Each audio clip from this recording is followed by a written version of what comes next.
Nothing I guess. I actually did see this Switzerland fire. Okay, let's take a look into this. And then okay, yeah, this is not gonna go good if he starts it off like that.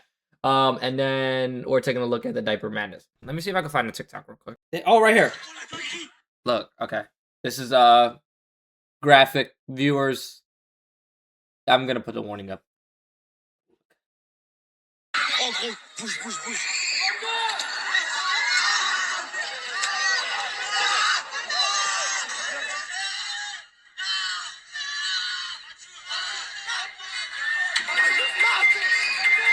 That's crazy. Oh my gosh, was that lady on fire? Wow.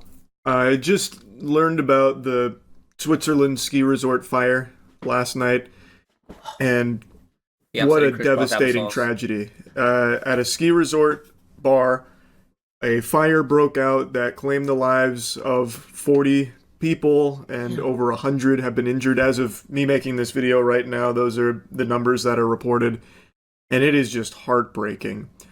And what made me want to talk about it is there's a lot of videos floating around of people that were filming the fire instead of prioritizing escaping it. We just watched one. So there's videos of people that were still actively partying while filming this fire. Like, there's still music playing and everything, and people just not taking it seriously. They're busy filming it for social media. And I can't believe it. Social media has reached the point where it overrides people's basic survival instincts. And that's to see people actively still partying as the entire building is being engulfed in a blazing inferno is unbelievable to me.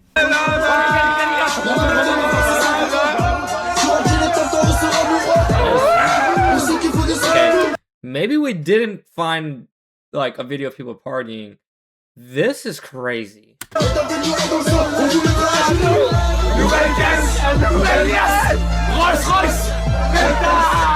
There's multiple videos like this. So you can see tons of people's phones are out here. So you get like a whole 360-degree video of this fire building until it is completely out of control, which doesn't take long.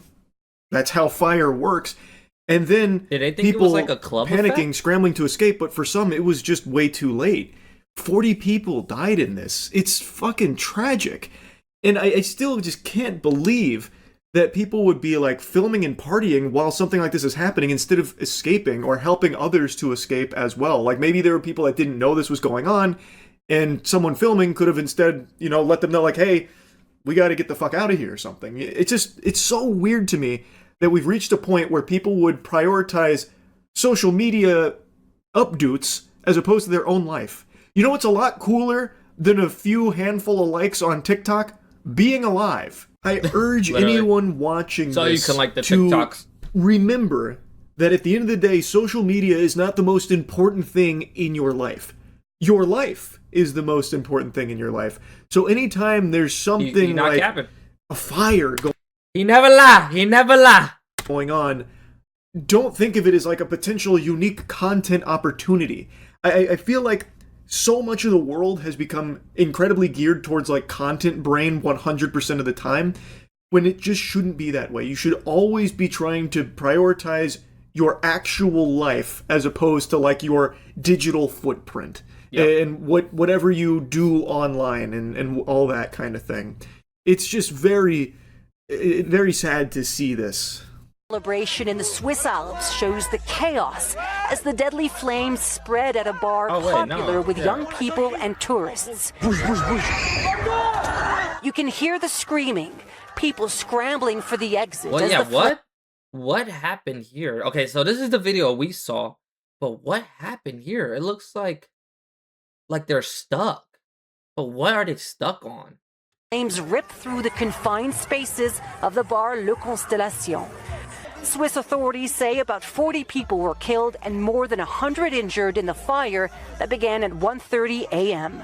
The cause of the blaze now under investigation. It's extremely hard to watch that footage. It's gut-wrenching. Now, in the news segment, They mentioned that the cause of the fire was still under investigation. As of me making this now, it appears they have a lead on it. They believe that sparklers were what caused it.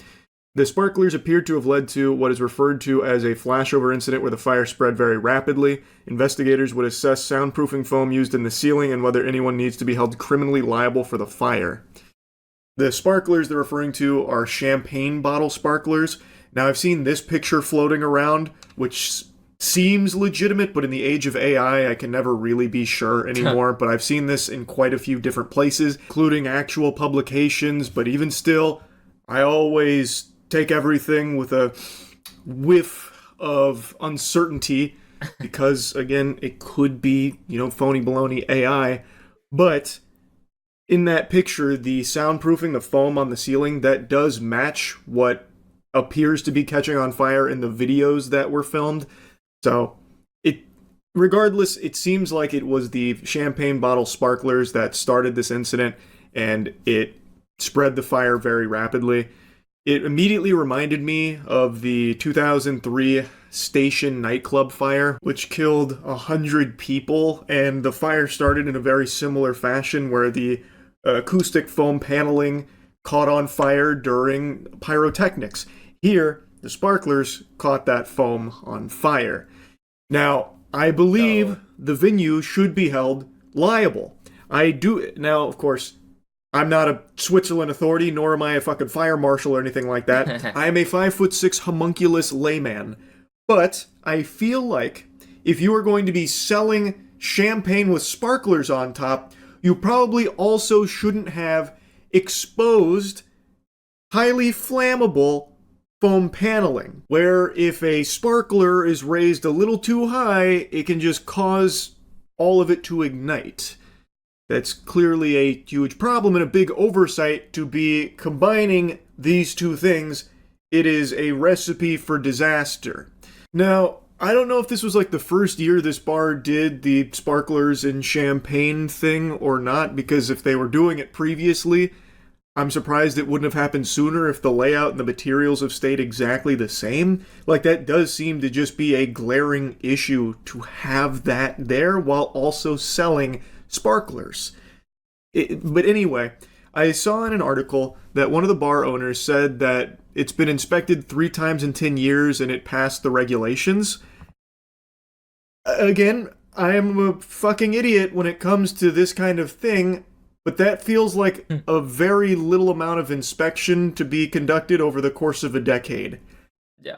I feel like, and keep in mind, I'm not the owner of an event space or anything, but I feel like in order to ensure the safety of patrons, you would want that to be inspected a little more often than 3 times in 10 years. A lot can change over the course of that period of time. So I just feel like in order to ensure due diligence and ensure materials are still up to code and everything's still, as it should be, I would have expected that to be a little bit higher. And I've seen people questioning, well, what are the regulations when it comes to this kind of thing there? Like, I haven't seen any reports on if there were, like, sufficient escapes, Like, maybe there weren't enough escape routes for people to exit in case of emergency. I haven't seen anything about that as of me making this video right now, so there's just a lot of question marks in the air. But based on the videos I've seen, it really feels like this venue will likely be held liable, at least in some sense, for the fire, because it doesn't make sense why they would even be doing these sparkling champagne bottles while having known flammable material on the ceiling. And it's not like the ceiling is like 50 feet high where it would never touch it or anything. You can reach it by holding the champagne bottle up a little higher than you normally would. Again, at least based on some of the videos I've seen. So, like there's a video of the guy hitting the roof or the ceiling that has fire breaking out on it, where you can see the paneling. He's hitting it while standing with his shirt, so you can easily reach that. So if you're selling sparklers, which can start fires, elevate the and roof, you're take out the surrounded foam by this not super high ceiling that is full of these flammable materials, that's a problem. So personally, I just can't imagine authorities coming back and being like, oh yeah, the venue's not at fault at all. This is actually, totally normal. Because it just doesn't feel like it should be. In that case, maybe we need to update the fire inspection protocol over there, because I don't think you should be mixing flammable foam paneling with fucking champagne sparklers. Yeah. It's an absolute fucking disaster. And it's so tragic, man. It's just so fucking sad. 40 lives lost, over 100 people injured on what is supposed to be an extremely happy celebratory day. It's so fucking awful, man. Anyway, wishing the best for everyone affected, all families, everyone that survived it as well. Just terrible stuff. Truly awful stuff. That's really about it. See ya. See ya. Deadly fire. That's 1 day ago. 1 day ago. What we know. Oh, right here. 17 hours ago. It was apparent. It was the apparent moment New Year's It was the apparent moment New Year's reveille turned to catastrophe. It was the apparent moment New Year's reveille turned to the catastrophe. Partygoers hoist. Oh my god! Wait, yeah, hoist. What looked like champagne bottles fitted with sparklers. Yet, even as they toast the occasion, the foam soundproofing lining, the Constellation bar's low ceiling is already aflame. And this took place in Crans, Montana, Switzerland. I'm just gonna kind of skim through this and read out their important parts. So the authorities have said that ruled out terrorism, so it's not a terroristic attack, saying that an explosion at the venue was caused by the fire rather than the other way around. They have not commented on the images of champagne bottles fitted with sparklers. Those novelty drinks have appeared in the past promotional videos for the bar, served by waiting staff wearing helmets rimmed with neon lights. Alex Clavier, 16 from Paris, told the Associated Press news agency that he saw these drinks being handed out. He lost his jacket, shoes, phone, and bank card while fleeing, but I am still alive and it's just stuff. Amen, my brother, he told the AP. I'm still in shock. The French and Italian governments have said their citizens are among those missing, and the first victim was named by the Italian Golf Federation on Friday as Emanuele Galippini, as young Italian golfer who embodied passion and authentic values, the federation said. Hey, most patients were young, aged between 15. 15 in a bar? I mean, in a club? Dang, so we're up to 115 to be exact. It was said that 100 plus. The death toll is in fact 47, although this has not been confirmed. So we're sitting at 47 right now, but it's iffy. We're sitting at 40.